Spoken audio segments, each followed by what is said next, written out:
भारत और किर्गिस्तान के बीच बढ़ते रक्षा सहयोग की कड़ी में दोनों देशों का संयुक्त सैन्य अभ्यास खंजर का 13वां संस्करण असम में शुरू हुआ, जिसका उद्देश्य आतंकवाद को रोकना तो है ही, साथ साथ शहरी युद्ध जैसी चुनौतियों से मिलकर निपटना भी है। इसके अलावा ये दोनों देशों के बीच एक पुराने राजनयिक संबंधों के परिलक्षण का भी द्योतक है। तो आइए जानते हैं अभ्यास खंजर 13वें संस्करण के विषय में कुछ महत्वपूर्ण परीक्षा उपयोगी तथ्यों के साथ। क्या है इसका इतिहास? देखिए, अभ्यास खंजर जो है, जिसकी शुरुआत हो गई है भारत और किर्गिस्तान के बीच में। अगर हम बात करें इस अभ्यास की, तो भारत और किर्गिस्तान के बीच में यह अभ्यास होता है। ये संयुक्त सैन्य अभ्यास है, जिसमें कि भारत और किर्गिस्तान दोनों की भागीदारी है। खंजर का ये कौन सा संस्करण है? तो ये 13वां संस्करण है। और इसमें सबसे पहले जो जरूरी चीज है वो आपके लिए है कि ये कहां पर आयोजित हो रहा है। तो आयोजित हो रहा है सोनितपुर जिले में, जो कि असम में है, मीसामारी में। तो सोनितपुर में मीसामारी में इस अभ्यास का आयोजन हो रहा है और इसकी अवधि जो है वो 14 दिन की होने वाली है, यानी कि 14 दिन तक ये चलेगा अभ्यास, जो कि 13वां संस्करण है। अब इसी से संबंधित महत्वपूर्ण तथ्यों को देखते हैं। तो दरअसल सबसे पहले आप देख लीजिए कि किसके साथ हमारा ये सैन्य अभ्यास है। तो किर्गिस्तान के साथ है। किर्गिस्तान जो कि मध्य एशिया में जिसकी स्थिति आप देख रहे हैं, इसके पड़ोस में नीचे ताजिकिस्तान है, ऊपर जो है आप देख रहे हैं कजाकिस्तान है, और चीन से ये इसकी सीमा सटी हुई है। अब देखिए, यहां इसके साथ जो सैन्य अभ्यास है, ये बेसिकली जो स्पेशल फोर्सेस होते हैं उनके बीच में कि इंटर ऑपरेबिलिटी यानी कि अंतर संचालनीयता को बढ़ावा देगा। मुख्य फोकस किस पर होगा? तो मुख्य फोकस जो है वो शहरी युद्ध पर फोकस होगा, विशेष तौर पर जिसको अर्बन वॉरफेयर कहते हैं, और साथ साथ आतंकवाद रोधी जो अभियान है उस पर फोकस होगा। और संयुक्त राष्ट्र का जो मैंडेट है उसके अंतर्गत, चूंकि संयुक्त राष्ट्र की जो सुरक्षा परिषद है उससे इस तरह के अभ्यासों की अनुमति ली जाती है, और उसके जो नियम दिशा निर्देश होते हैं उसी के अंतर्गत इस तरह के अभ्यास जो होते हैं वो किए जाते हैं। अब देखिए, यहां पर इस अभ्यास की अगर बात करें तो 14 दिन तक चलेगा। स्पेशल फोर्सेस के बीच में अंतर संचालनीयता को बढ़ाना है। फोकस किस किस चीज पर आपको बताया गया। ये इसका इतिहास अगर देखें तो वर्ष 2011 से ही यह अभ्यास किया जाता है, और वर्ष 2011 से ही प्रत्येक वर्ष, अगर एक बार पिछली बार जैसे किर्गिस्तान में आयोजित किया गया था मार्च 2025 में, तो इस वर्ष ये भारत में आयोजित किया जा रहा है, जो कि असम में सोनितपुर जिले के मीसामारी में इसका अभ्यास शुरू हुआ है।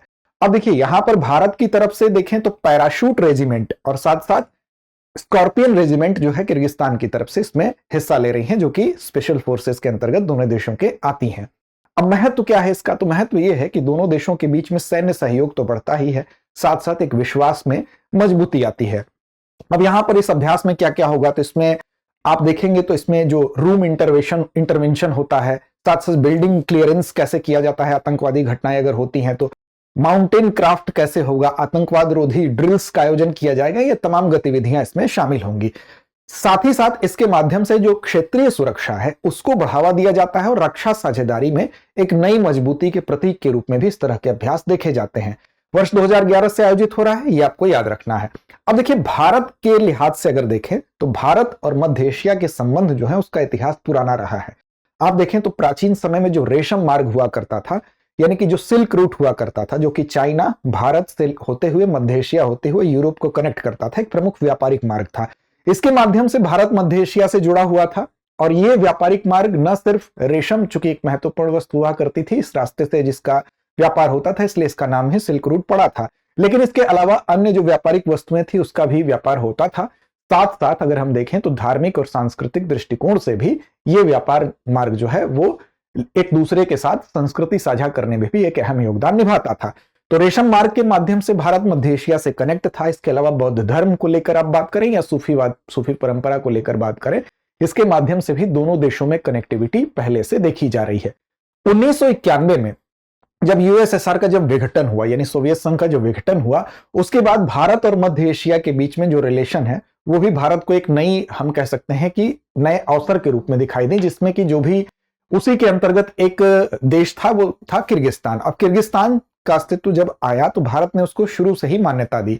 अब 1992 में भारत और किर्गिस्तान ने के बीच में, इसीलिए भारत मान्यता देने वाले पहले देशों में से एक था, और भारत और किर्गिस्तान के बीच में राजनयिक संबंध भी जो है आप देखेंगे 1992 से ही स्थापित हो जाते हैं। 1994 में जो किर्गिस्तान की राजधानी थी बिश्केक, वहां पर भारतीय दूतावास भी स्थापित कर दिया जाता है। तो भारत इसी के अलावा अगर आप देखेंगे अन्य पहलों के अंतर्गत भारत का हमेशा से इस पर ध्यान केंद्रित रहा है कि कैसे इसके साथ संबंध को बेहतर किया जाए।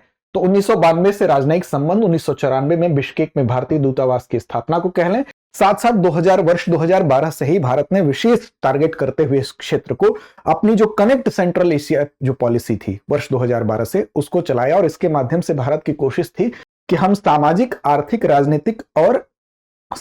आर्थिक इसके अलावा राजनीतिक नहीं बल्कि रक्षा और सांस्कृतिक इन क्षेत्रों में सहयोग को हम बढ़ावा देंगे। और विशेष फोकस किस पर था? रक्षा और ऊर्जा पर था कि इसकी कनेक्टिविटी पर भारत और मध्य एशिया के बीच में विशेष तौर पर हम देखें इस मध्य एशियाई देशों के साथ हम बेहतर करेंगे। तो इस तरह से किर्गिस्तान की भी स्थिति वहां है। अब किर्गिस्तान से भारत के संबंध मधुर रहने के कारण एक और है, किर्गिस्तान ने समय समय पर भारत का समर्थन भी किया है। किर्गिस्तान एससीओ के संस्थापक देशों के रूप में भी जाना जाता है, और एससीओ में भारत की सदस्यता को लेकर भी किर्गिस्तान ने समर्थन किया था, और साथ साथ यूएनएससी में यानी संयुक्त राष्ट्र सुरक्षा परिषद में भी भारत की भूमिका का इसने हमेशा से समर्थन किया है। तो इस तरह के जो अभ्यास होते हैं वो दोनों देशों के बीच में न सिर्फ रक्षा के क्षेत्र में एक इंटरऑपरेबिलिटी बढ़ाते हैं, अंतर संचालनीयता बढ़ाते हैं, बल्कि हम कह सकते हैं कि दोनों देशों के बीच में जो एक ओवरऑल संबंध होता है उसमें भी एक विश्वसनीयता के प्रतीक के रूप में जाने जाते हैं। तो चलिए अब आगे बढ़ते हैं और जानते हैं एक महत्वपूर्ण सूचना के बारे में। यह सूचना आपके लिए है कि हम दृष्टि आईएएस की तरफ से आपके लिए एक ऐसा कोर्स लेकर आए हैं जिस कोर्स के माध्यम से आगामी अपनी यूपीएससी की तैयारी आप बेहतर ढंग से कर सकते हैं अपने घर से। अब देखिए इस कोर्स में खास बात क्या है, तो इसकी जो कीमत है वो 24,999 के अंतर्गत ही ये कोर्स आपको मिलेगा। उसमें भी अगर आप कूपन कोड अप्लाई करते हैं GS studio foundation live online course में, तो आपको इस फीस में भी अतिरिक्त छूट मिलती है। AMITABH ये इसका कूपन कोड है। अब देखिए ये आपके लिए कोर्स स्पेशल इसलिए भी है कि जब आप ऑफलाइन बैच में फिर एडमिशन लेने आएंगे तो ये पूरी की पूरी फीस यहां पर एडजस्ट कर दी जाएगी। तो इस तरह से एक तरह से देखें तो ये निःशुल्क हुआ आपके लिए, साथ साथ अभी जो फीस है उसमें डिस्काउंट आपको मिल ही रहा है।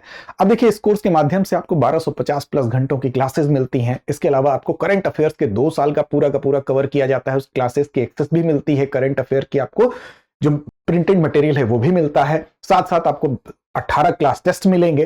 तो आपकी एक पूरी समग्र तैयारी होती है इसके माध्यम से, वो भी बिल्कुल 14 माह के अंदर पूरे सिलेबस को कवर किया जाता है। तो आपको अगर आगामी परीक्षा की तैयारी अभी से करनी है तो एक बेहतर मार्गदर्शन में ये तैयारी आपकी हो सकती है। तो इसके लिए आपको बैच की अगर बात करें तो हिंदी माध्यम 3 फरवरी, इंग्लिश मीडियम 4 फरवरी और इंग्लिश मीडियम 5 फरवरी से बैच भी है। अमिताभ कूपन कोड का इस्तेमाल करिए, दृष्टि लर्निंग ऐप को डाउनलोड करके वहां से जब बाई पर आप जाएंगे तो आपको ये कोड इस्तेमाल करना होगा, तो अतिरिक्त छूट का लाभ आप पा सकते हैं। डिस्क्रिप्शन में आपको लिंक भी मिलेगा। तो चलिए अब चलते हैं अभ्यास प्रश्न की तरफ, लेकिन उससे पहले कुछ महत्वपूर्ण बातें। और देखिए अगर आईटी सेंटर की बात कर ले या टेलीमेडिसिन लिंक की बात कर ले, ये सब भारत के द्वारा वहां पर प्रयास किया गया, किर्गिस्तान में प्रयास किया गया। साथ साथ भाभाट्रान 2 यानी कि कैंसर उपचार के लिए भाभाट्रान 2 भारत के द्वारा किर्गिस्तान में किया गया एक अतिरिक्त प्रयास था। शिक्षा और तकनीकी सहयोग परियोजनाएं वहां पर बहुत सारी स्थापित की गई भारत की तरफ से।